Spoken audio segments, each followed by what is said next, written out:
Fact Focus: a look at the Trump administration's challenge to birthright citizenship. Add AP News as your preferred source to see more of our stories on Google. Add AP News on Google. Add AP News as your preferred source to see more of our stories on Google. Share. When it comes to birthright citizenship, the Trump administration hasn't been subtle about its views. The practice, which grants automatic citizenship to nearly everyone born on U.S. soil, and which is soon to face Supreme Court judgment, is a disgrace, according to President Donald Trump. The gravest and most preposterous of all constitutional abominations, top White House advisor Stephen Miller wrote on X. The dumbest immigration policy in the world, Vice President JD Vance said in 2025. "You know, we're the only country that has it," Trump said in one interview, a claim he has made repeatedly and falsely. The Supreme Court is expected to address the issue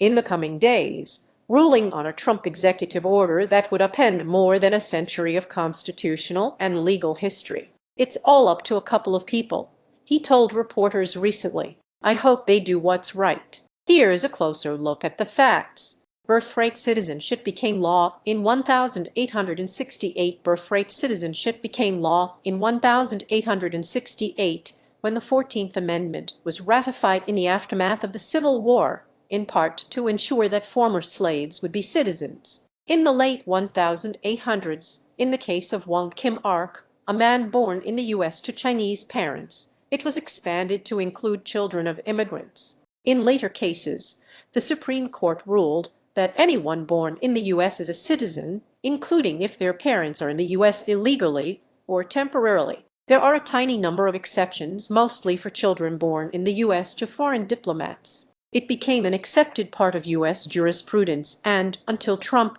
few saw it as controversial. Read more. That's not surprising, since until fairly recently even many Republicans spoke warmly about immigration. Recent immigrants have crawled over walls and under barbed wire and through minefields to reach the U.S. President Ronald Reagan said at a 1984 naturalization ceremony in Detroit for new citizens, "And all of them have added to the sum total of what your new country is." Trump casts birthright citizenship as a magnet for illegal immigration. Opposition to immigration has long been central to Trump's campaigns, and he has tapped into public frustration with issues like soaring illegal border crossings during the Biden administration, when border arrests from Mexico reached a record high of 250,000 in just 1 month. To Trump, birthright citizenship is a magnet for illegal immigration, with administration officials often pointing to illegal birth tourism networks that arrange for non-U.S. citizens to come to the country solely to give birth.